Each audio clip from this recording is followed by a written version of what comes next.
वृक्षों में आत्मा नहीं होती, उनमें सिर्फ जीवन है। अतः वृक्षों और पौधों, साग सब्जियों को खाना हिंसा और पाप कार्य नहीं है। प्रकृति में कुछ सजीव कुछ निर्जीव चीजें हैं। जिनमें जीव है वह सजीव, जिनमें जीव नहीं है वह निर्जीव। अक्सर जिनमें जीवन है वह सजीव है, उनमें जीवात्मा भी है। लेकिन सभी में ऐसा हो ये जरूरी नहीं। तो प्रश्न उठते हैं, क्या बिना जीवात्मा के जीवन संभव है? क्या वृक्षों में आत्मा है? क्या अमीबा जैसे एक कोशिकीय जीवों में आत्मा है? क्योंकि अमीबा काटने पर भी कई हिस्सों में जीवित रहता है। क्या सिर धड़ पूंछ वाले शुक्राणुओं में आत्मा है? एक, बिना आत्मा के जीवन संभव है या नहीं? तो उत्तर है हाँ, संभव है। जैसे जब किसी व्यक्ति की मृत्यु हो जाती है तो आत्मा तो तुरंत शरीर से अलग हो जाती है, परंतु व्यक्ति के कुछ अंग जैसे आंखें, हृदय, किडनी आदि फिर भी कुछ समय के लिए जीवित रहते हैं। तभी तो आंखों को दान करके दूसरे व्यक्तियों में लगाया जा सकता है। तो यहाँ स्पष्ट होता है कि जीवन अलग है, आत्मा अलग। बिना आत्मा के भी जीवन संभव है, परंतु मनुष्य आदि प्राणियों में ये कुछ ही समय के लिए होता है। यदि आत्मा का संयोग हो तो जीवन काल भी बढ़ जाता है। दूसरा उदाहरण ये कि मनुष्य जब मर जाता है तब भी उसके बाल व नख बढ़ते रहते हैं। ये भी जीवन का लक्षण है, आत्मा का नहीं। एक और उदाहरण देखते हैं। गर्भाधान के समय नर का एक जीवाणु मादा के एक अंडाणु से संयोग करता है। दोनों गति करके आपस में संयोग करते हैं। गति शीलता जीवन का प्रमाण है और गति आत्मा का भी लक्षण है। वैशेषिक 3:2 परंतु वीर्य में गति होने से आत्मा का होना नहीं मान सकते। यदि आत्मा का होना मानते हैं तो रज में भी आत्मा का होना मानना पड़ेगा। रज और वीर्य के संयोग से शरीर तो एक ही बनता है और एक शरीर में दो आत्मा स्वीकार्य हो ही नहीं सकती। गर्भ स्थापन के साथ ही शरीर निर्माण शुरू हो जाता है जीवन के कारण, न कि आत्मा के, अर्थात बिना आत्मा भी जीवन संभव है। गर्भ में जीवात्मा का प्रवेश वीर्य और रज के संयोग के पश्चात होता है। एक बार के वीर्य स्राव में करोड़ों जीवाणु निकलते हैं, परंतु कोई एक ही जीवाणु रज से संयोग करता है, बाकी सभी जीवाणु कुछ समय बाद मर जाते हैं। यदि सभी जीवाणुओं में आत्मा मान ले तो मनुष्य एक बार के स्राव में करोड़ों आत्माओं का हत्यारा माना जाएगा। इन उदाहरणों से स्पष्ट है कि जीवन अलग है, आत्मा अलग है। 2. पेड़ों में आत्मा नहीं होती, पेड़ों में जीवन होता है। ऋषि दयानंद ने सत्यार्थ प्रकाश के 13वें समुल्लास में 81वीं समीक्षा में लिखा है, वृक्ष जो जड़ पदार्थ है उसका क्या अपराध था कि उसको शाप दिया और वह सूख गया।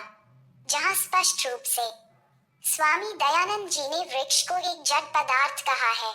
स्वमंथमया प्रकाश में भी उन्होंने कहीं नहीं लिखा कि पेड़ पौधों में जीवात्मा होती है। 3. अब तीसरे प्रश्न पर विचार करते हैं कि जैसे अमीबा आदि में आत्मा होती है या नहीं। तो उत्तर है कि नहीं, क्योंकि अमीबा एक कोशिकीय जंतु है, पुनर्तः विकसित भी नहीं है, इसमें भी जीवन है, आत्मा नहीं। क्योंकि उसमें आत्मा के 6 लक्षण हैं, इच्छा, द्वेष, प्रयत्न, ज्ञान, सुख, दुख की अनुभूति नहीं होती। न्याय दर्शन 1 जनवरी 90। प्रयत्न व गति जीवन का भी लक्षण है और आत्मा का भी। अतः अमीबा में जीवन है, आत्मा नहीं। कई खंड में किए जाने पर भी अमीबे का जीवित रहना परमेश्वर की उपस्थिति का प्रमाण है। जब अमीबा में आत्मा है ही नहीं तो कटने बटने का सवाल ही नहीं उत्पन्न होता। 4. अमीबा को खंडित होने पर भी जीवित रहना क्या आत्मा का खंडित होना सिद्ध नहीं करता?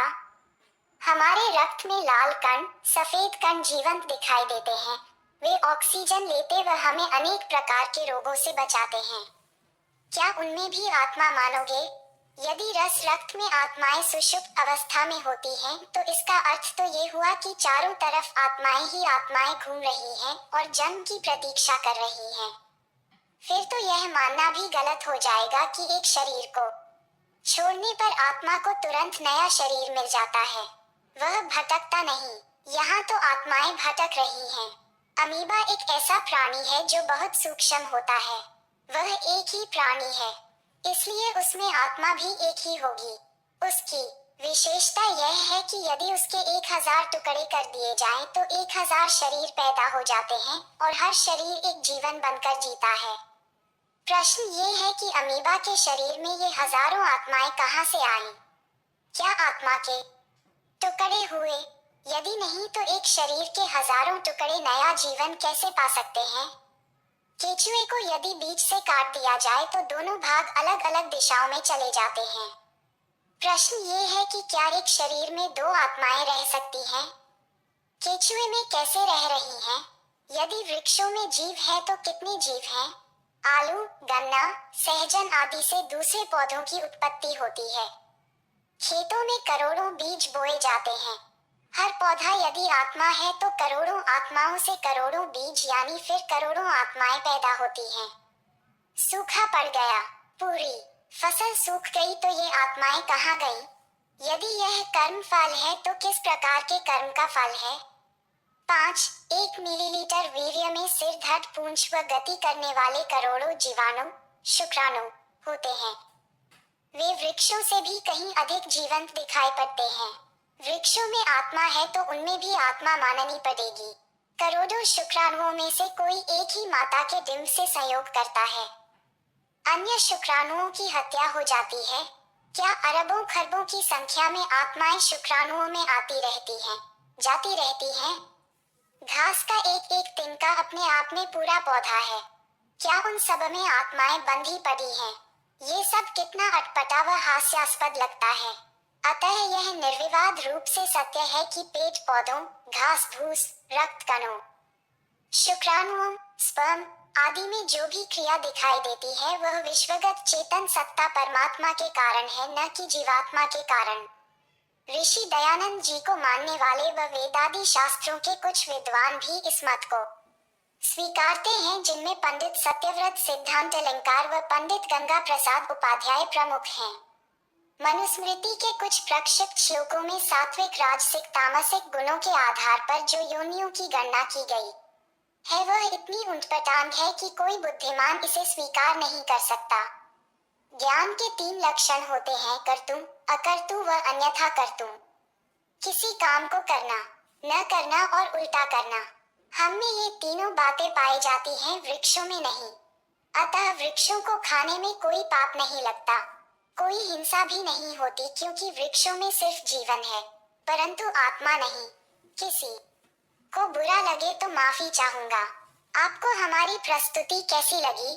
अपने अनमोल विचार कमेंट्स में जरूर दीजिएगा। ऐसी ही और दिलचस्प, मार्मिक, प्रेरणादायक, मर्मस्पर्शी प्रस्तुति के लिए आप हमारे YouTube चैनल सब्सक्राइब कर सकते हैं। धन्यवाद। आपका शुभचिंतक Santosh Kumar Sonkar. My YouTube at your well विशर।